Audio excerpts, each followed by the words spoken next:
Dobar dan svima, dobrodošli. Današnji gost je Michal Kozlowski sa Univerziteta u Varšavi, gde na Fakultetu za filozofiju i sociologiju predaje. Takođe je jedan od urednika poljskog izdanja Le Monde Diplomatique. Autor je više knjiga od kojih ću ja pročitati samo one koje su na engleskom i francuskom, jer ove koje su na poljskom ne mogu. Ali i ćete vam naslov čisto da bi se tekli ideju o tome čime se Michal bavi. Dakle, od knjiga ću navesti Le contre-pouvoir de Foucault and The Art of Factory, The Division of Labor and Distribution of Capitals in the Polish Field of Visual Art. So I only read the books in French and English. I cannot read in Polish. Yeah, well, books in Polish don't really exist. Ontologically they state that it's very problematic. I jedan je od urednika zbornika Joy Forever, The Political Economy of Social Creativity, which was published in London 2014. I kao što rekao, bavi se i novinarstvom i publicistikom, redovno objavljuje za portale kao što su Open Democracy, Manifesto Globale, Le Contretemps, Le Possible, Politics and Culture. Naziv današnjeg predavanja je Marx's Biggest Idea, or How Does Kapital Revolutionized the Epistemology of Social Science. So, welcome, Michal. We're very glad to have you here, and the floor is yours. Tell us. Thank you, Elena, for this invitation and this arranging it and the opportunity to speak in this place so important for both history of Yugoslavia, modern Serbia, and supposedly also Marx studies, even if I heard they were revisionists. Well, I'm even worse than revisionist in a sense, because now the idea of what I want to say basically, of course, came when I originally conceived this text for a publication in the actually one and only scientific Marxist, officially Marxist journal in Poland. It's called Praktyka Teoretyczna, which mostly is composed already of my former students, and then they rejected the texts. And not all of them have habilitation, so it's very dangerous that when they rejected the text, I decided I have to really build it up and develop. And of course, they rejected it for a reason which is quite obvious. They really shouldn't. I was a bit mean with them, because the whole thing is that what I'm saying, because as you can imagine, young Marxists in Poland, what they are negristi. They are, of course, negrists. And what I was trying to say was exactly the opposite. But this was only one inspiration. Another one, but I had this idea to develop it, expose it a bit, already for a while. And this 150th anniversary of the publication of Das Kapital was a pretext to that. The other one was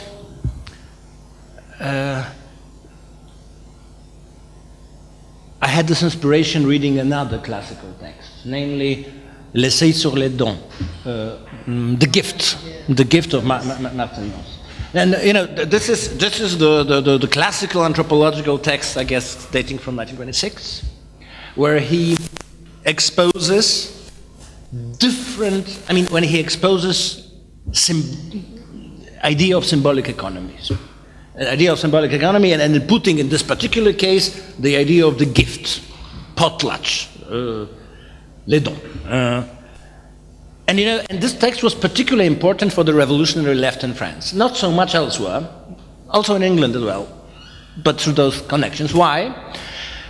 Well, because first one who got so much in love with it was Georges Bataille, of course, and basically he sort of used this text to develop this whole economy of non-accumulative economy where the value is produced by giving, by transmitting, by dispersing, by expensing. And of course then not only Bataille, because he was, but then of course International Situationniste, and Guy Debord and the people who were very important in May 68 were also extremely inspired by this. And all that worked only until we understood that actually what Marx has written in his critique of political economy about capitalism can also be applied to symbolic economy or economy of symbolic goods. That actually, in fact, maybe not so much Marcel Mauss, but his readers, his reception, especially the left-wing reception, was extremely naive in a way. Well, so let's get to the main point. Well, of course, another thing is the eternal question of a place of Marx and Marxist heritage and Marxist contribution to social science. You know, those debates were eternal, lasting, starting immediately. I mean, actually, when Marx was still alive. Two most prominent tradition. Well, this all concerned the problem of how do we understand historical materialism. The term that, I remind you, was never used by Karl Marx. So it was sort of a, but it was used already when he was alive by his commentators and readers. Historical materialism, and then historical materialism, of course, had those two main contradictory versions. One was the primacy of the class struggle, so the primacy of social relations that sort of yield the relations of production, or the other way around, the relations of production and the means of the production determining the shape of social relations. But I think that those attempts basically of making out of historical materialism an all-encompassing universal social science completely collapsed. I mean, they collapsed to us maybe at around time of the death of Kautsky, because he was the only one who was trying to make the universal social science of Marxism. But then this idea was coming back, right? Of course, Althusser and Balibar and company were also claiming they were doing scientific Marxism, yet in another sense. Then eventually there was this completely forgotten today, I guess, American analytical Marxism with Cohen and Van Parijs, the younger generation, who were basically trying to take Marxian intuition, sometimes thesis, and examine them in what they believed rigorous scientific, no social scientific, but scientific manner. And of course, all that September group was formed. I mean, there was a meeting every year and on this scientific reevaluation of Marxism, and they stopped in the late 90s. This was supposedly the last attempt of making scientific Marxism. But I think that most of those ideas, historical materialism has today two versions in a way. In one, it's unsustainable. This is the strong version, in which you would really like to have knowledge derived from the relations of production of the course of the society, choice and stuff. Doesn't work. And another one, of course, version, the light one, it's true. It became sort of self-evident. I mean, that interests matter in producing discourses, representations, and vice versa. And then eventually that supposedly capitalism is a unique system, that nature of which can be grasped. And I believe, by the way, that it was quite adequately grasped by Marx. But what I'm not going to talk about today, in any case, is, well, this is more or less what I will not talk about, because I don't think you can, or you need even, contemporary social science owes much to Marx, but in an obvious manner, also historically, for the reason that simply sociology, as for its two main proponents or founders, so Max Weber and Emile Durkheim, were explicitly, even if one liked Marx, Durkheim, and the other pretty much disliked Marx, Weber, they both acknowledged that their job is sort of to counter Marx. Yeah? To counter Marx, to limit its scope, to produce a social science against Marxism. Yeah? That was but of course, doing that, they incorporated the entire paradigm of his thinking. Yeah? I mean, they're very much influenced by. But this we know. But then this is only history. I mean, and those historical contributions maybe are, well,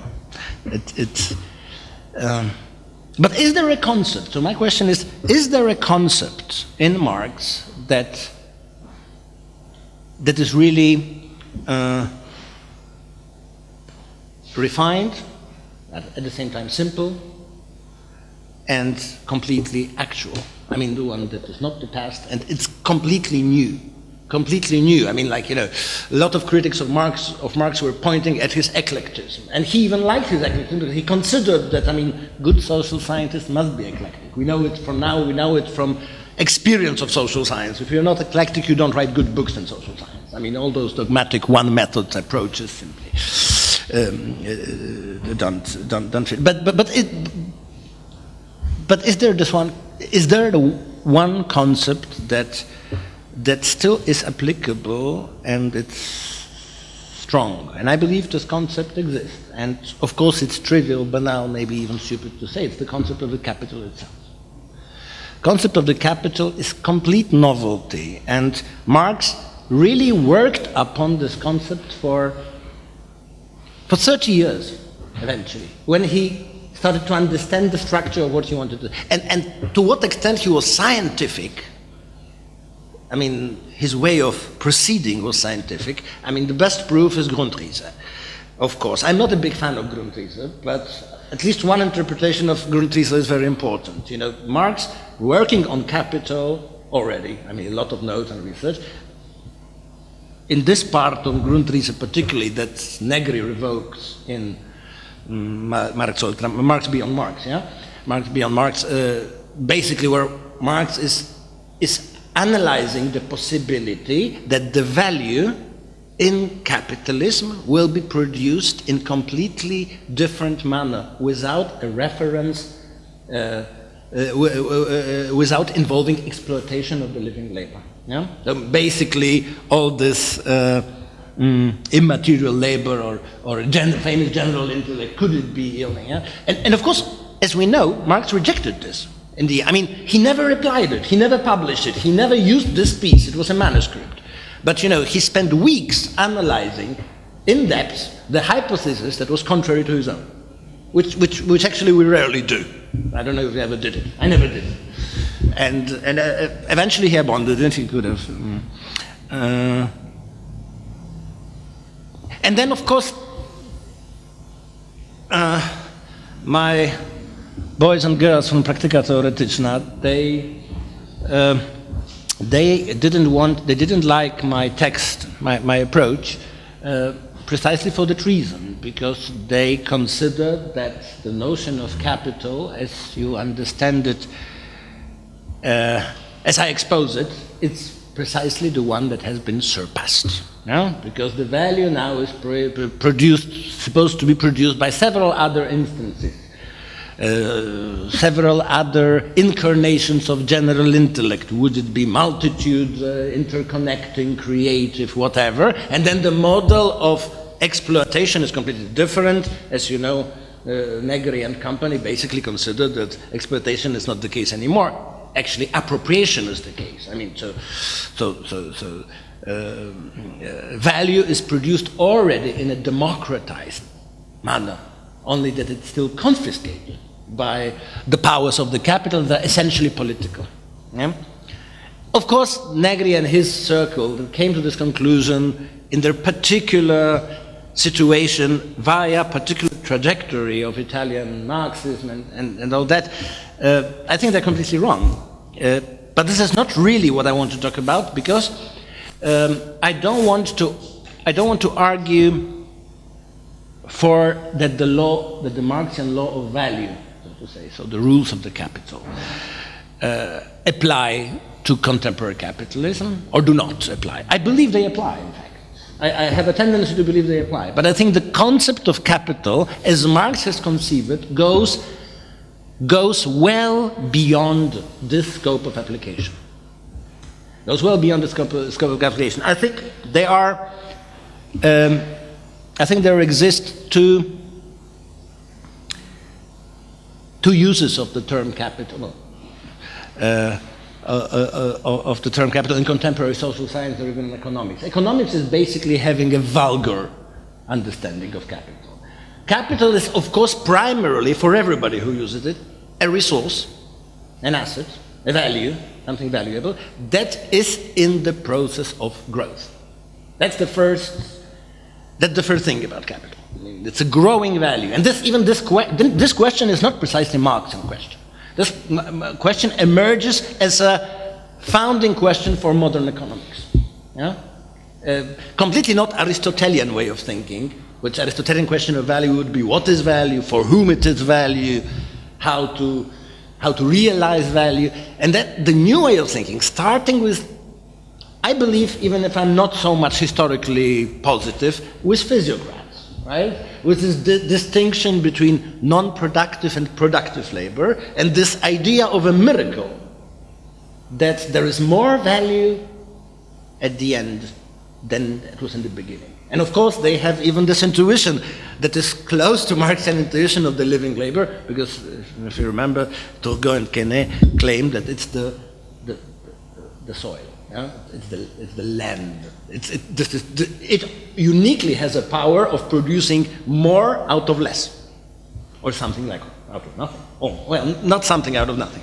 But of course, Locke is completely in this line already. Now he's introducing the idea of labor. Now, labor is supposed to yield value, to produce more out of less. And Marx, of course, accepts that. Yeah, he's also asking the question of how value grows. How value grows. And coming back to the previous point, all the vulgar uses of the term capital, like, human capital, social capital in non-Bourdieusian sense, at least, yeah, they are basically only concentrating on this pre-Marxian understanding. I mean, the miracle of growing value. Yeah? But there are other uses of capital that I would call heterodox. And I will come back to them later. I mean, heterodox meaning that they don't apply to the realm of capitalistic economics, or not directly, or not primarily, but nevertheless, they rigoristically follow Marxian concept of the capital. I think it's possible, and I will explain. I will try to present what I call 6 features of the capital. Yeah? Those six defining elements of the concept, which are, I think, hardly controversial. So maybe it's trivial what I'm going to say, but sometimes trivial things you need to repeat, and then Well, so the first thing, capital is a social resource with tendency towards growth. Yeah? That's what I said. And social resource, to be honest, well, this is more or less the term that I try to use in a more rigorous technical manner, but I understand it as broadly as possible. It's any property that is socially recognized as valuable. Yeah? I mean, it's also characteristic of that. You may make an abstraction of a content of certain value. I mean, it's just socially recognized value. Then the other feature of capital, which is very important, which is already completely Marxian analysis, is that capital is materialized, embodied, institutionalized, objectified, measurable. In other words, capital is a thing. It's always a thing. It may be a living thing, maybe a body, for instance, but it is something that can be touched, pointed at. And on the other hand, capital, completely parallelly and at the same time, there is this dualism in the notion of capital. Capital is social relation. Yeah? Capital is social relations. So social relation involving more than, I mean, event involving more than one social actor. Yeah. So this is very important. It can be and must be, and you can see it in good social science always, that the descriptions of particular phenomena can unfold parallel in 2 ways. Either you really talk about objects and things, or you only talk about social relations. Capital is a productive social relation. This is very important because this also concerns the contemporary debate. This very much concerns the debate of Negri and I mean post-operaismo, at least from Tronti, who basically was the first one to say no, this is the working class that is productive in two senses. First sense is that historically it is productive. The working class is productive because the working class is imposing the conditions of historical transformation on the bourgeoisie. It's a kind of crazy idea, but it's also productive. Working class is also productive in the sense that was very much in the in this spirit of the research of Romano Alcatti. Basically, the ones who were pointing at workers as being already mature, able to control entirely the process of production. So where the bosses are only parasites or thieves, you know, and that idea already appeared in the 60s with, of course, some paradoxical anthropology, because on the other hand, those workers were supposed to hate work and everything which is factory work, and on the other hand, embrace and control fully the process of production. So I reject this idea. I think this is capital, which is, I agree with a severe critic of Negri and the company, a fellow Marxist critic, Riccardo Bellofiore, who consecrated a lot to proving that this is capital. First of all, of course, the working class makes a substantial constitutive part of the capital, so you cannot think about it. It's exteriority, but on its own, working class is not productive. The initiative belongs to capital. Of course, the living labor or labor force, rather, is necessary for any capitalistic production, but labor force cannot be productive on its own. It has to be put in this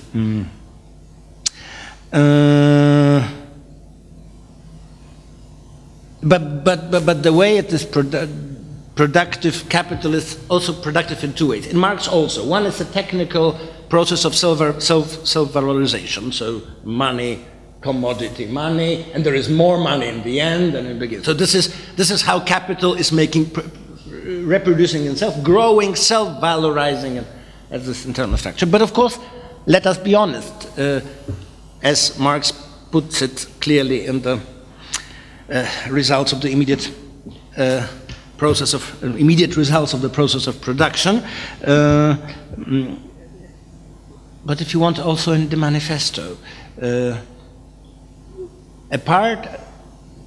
capital, apart from producing capital, is also yielding produce. Without it, which means it produces use values, massively produces use values.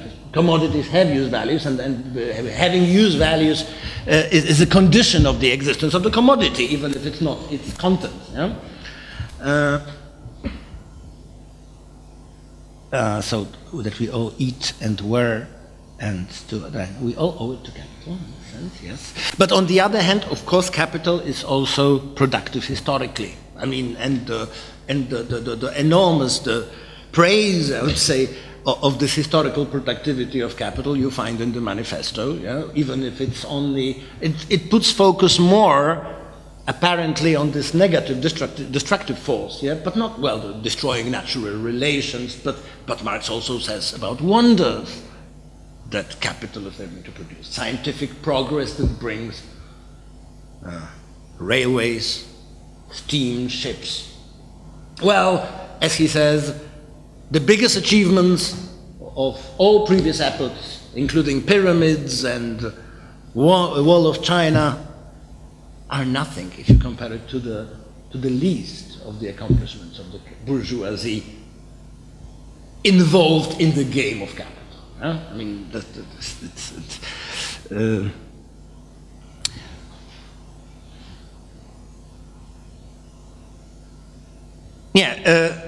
capital contains means of its own reproduction. It is capable of, and is a very important feature of capital. Actually, capital is capable of stabilization and reproduction in time. It is a mysterious feature of the capital. It's a long-lasting relation. Capital doesn't happen. Capital always lasts, and social relations that are on the basis of capital are at least as durable, if not more, than the assets, than the objective and material part of it.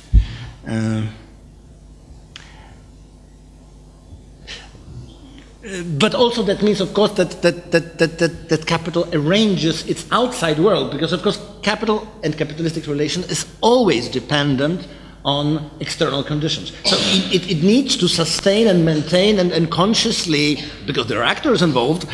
You remember that beautiful passage from the Capital about modern colonization, where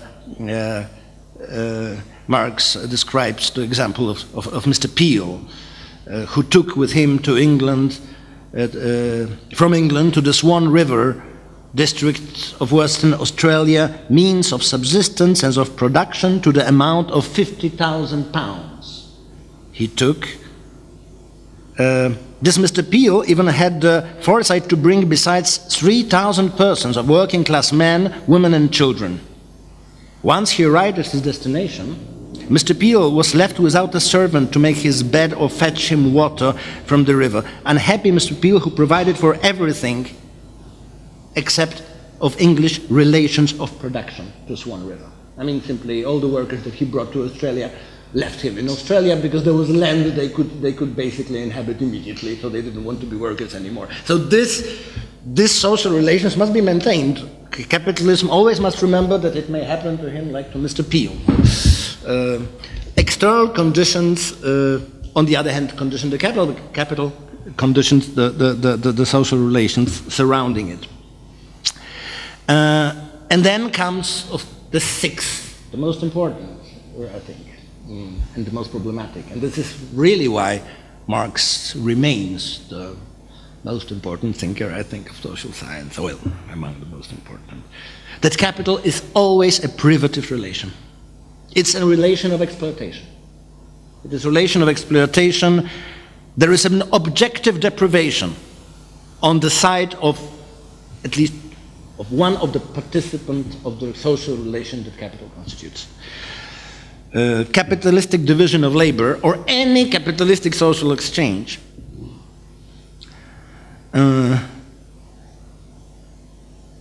so it is, capitalistic relation is inherently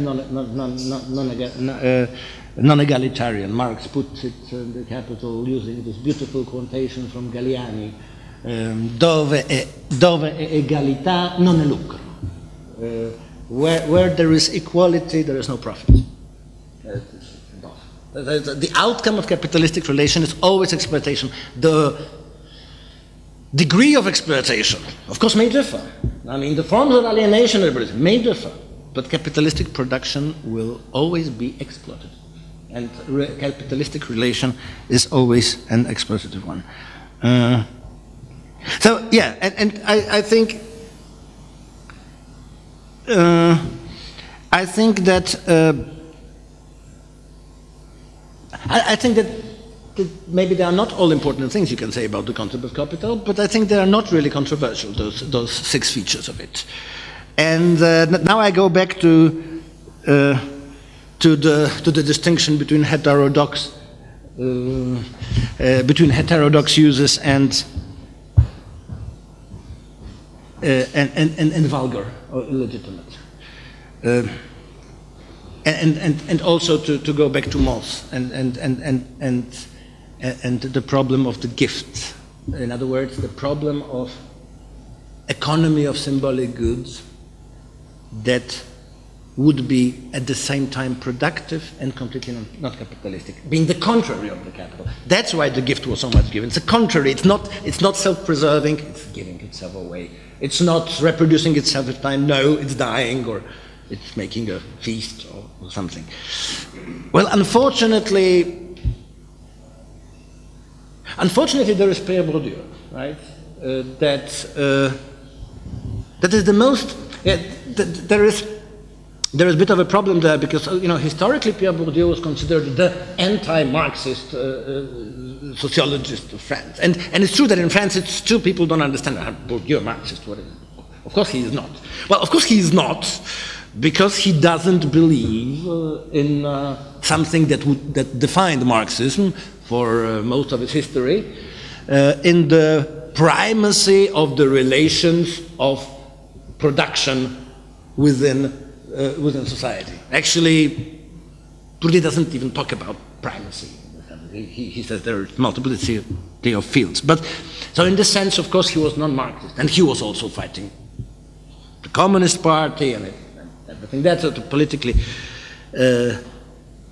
of course, being on. He didn't even support 68. Bourdieu famously considered it a petty bourgeois attempt of shifting power from one group of bourgeoisie to the other group of bourgeoisie. Yet I think that Bourdieu is a canonical author who is a Marxist, because actually, apart from habitus, field, and symbolic violence, the notion of the capital is the force defining Bourdieu's sociology and Bourdieu's research. And what is quite incredible is that Bourdieu's use of the term capital is, according to my reconstruction, completely orthodox. I mean, it's in detail completely Marxian structure. It's all those 6 conditions are all those. Well, I will quote Bourdieu, so you'll see what in his text on Capital, where he doesn't even quote Marx, of course, but he doesn't need to. Usually, the French always quote people that didn't inspire them, and don't quote those who really inspired them. No, but of course, otherwise Bourdieu would admit it's big debt to Marx, but not in detail, being more general about it. So I'm quoting Bourdieu from, where is it from? It is, The Forms of Capital, this little text he wrote originally in English, by the way, because it was for his United States lectures. Capital, which in its objectified or embodied forms take time to accumulate, and which has potential capacity to produce profits and to reproduce itself in identical or expanded form, contains a tendency to persist in its being, and is a force inscribed in the objectivity of things, so that everything is not equally possible or impossible, and the structure of distribution of different types and subtypes of capital at a given moment in time represents the immanent structure of the social world. It is in fact impossible to account for the structure and functioning of the social world unless one reintroduces capital in all its forms, not solely in one form recognized by economic theory. That's actually the problem Bourdieu sees. And of course, as you know, cultural capital and symbolic violence put together being his favorite sort of, they're not exclusive, but they're his favorite tools of research. They are capitalistic. I mean, what is happening in the relation when you to give example of cultural capital, what is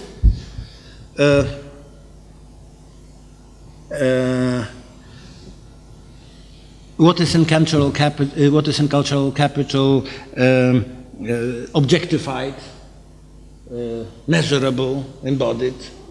Well, we know what it is. This is years of education. Well, in France it's clear. I mean, years of education, gestures, smiles. We very often, even reading Bourdieu's Reproduction, we very often think that there is a reading that sort of, bourgeois children can go to school, do nothing and still get the best grades. It's a wrong reading. Actually, if you read it more carefully, you see that the education system linked to the system of social division of labor is really investing the bourgeois children with real features like creativity, courage, and depriving the other children of possessing those features. These are measurable acts, but of course they are relational at the same time, because they couldn't be legitimate taste if there wouldn't be a vulgar taste, of course.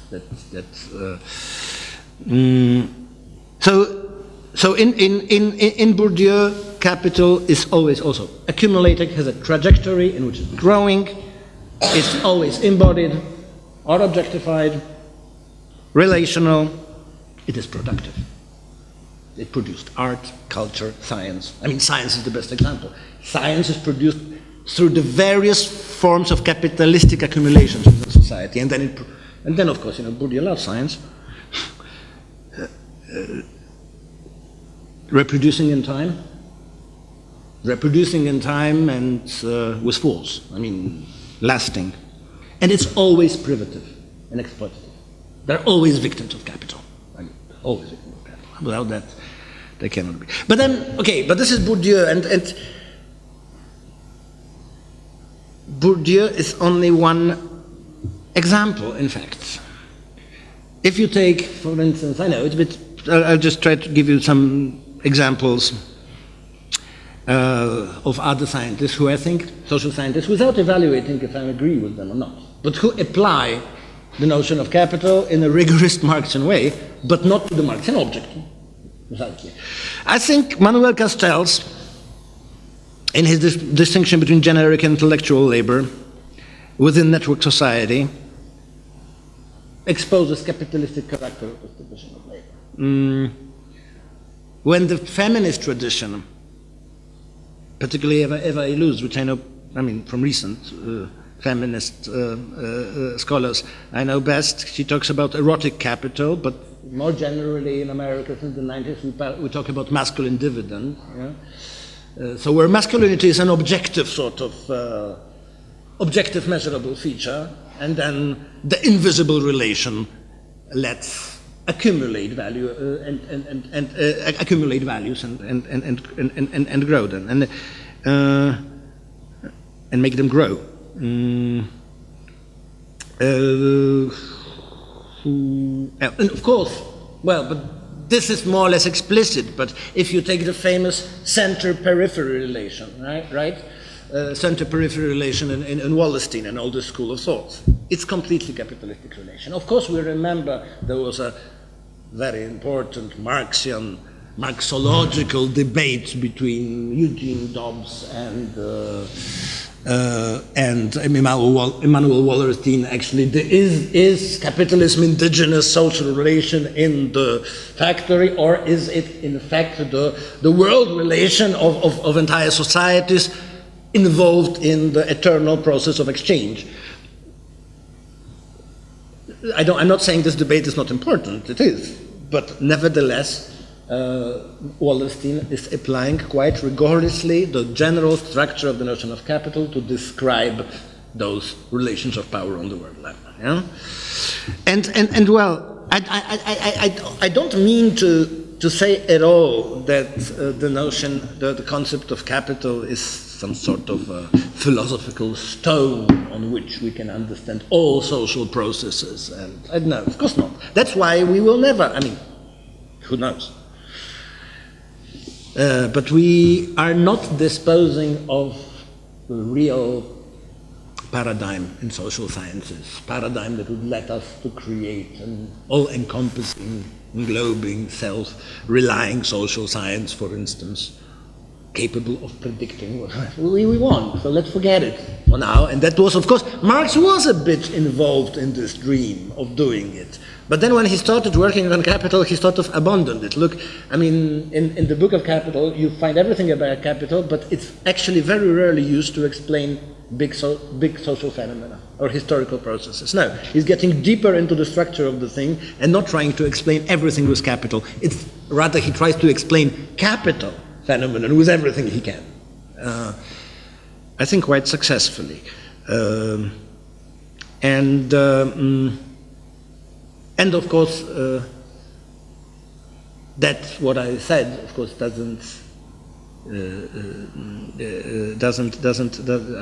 don't have a definitive solution to the problem of value in capitalism, but this is another matter. I think still that without the concept of capital, it's almost impossible to do social science today, even if there is one great social scientist that I admire who never applied it, I think. Never applied it, frankly. It's Michel Foucault. I mean, there is students, but this is for other reasons, because the reasons for Foucault never to apply capital is that, as I believe, he never wanted to give any causal explanations to anything. I mean, the idea was to make a social science almost without causality, and that's why he didn't want it. But I think that it's to some extent true that, you know, Foucault famously said about Marx that he is in 19th century like fish in the water, without it, it dies. And I think that Foucault would have been right. I mean, if it was not for this book, no, that phrase, and not for the Capital itself, and not for this concept, really Marx would have been only a historical thinker. But since he provided us with such a powerful concept, completely elaborated, everybody who applies it and reapplies it is, scientifically speaking, not politically speaking. That's another issue. A Marxist, I'd say. Yeah, thank you. I think that's what I have to say.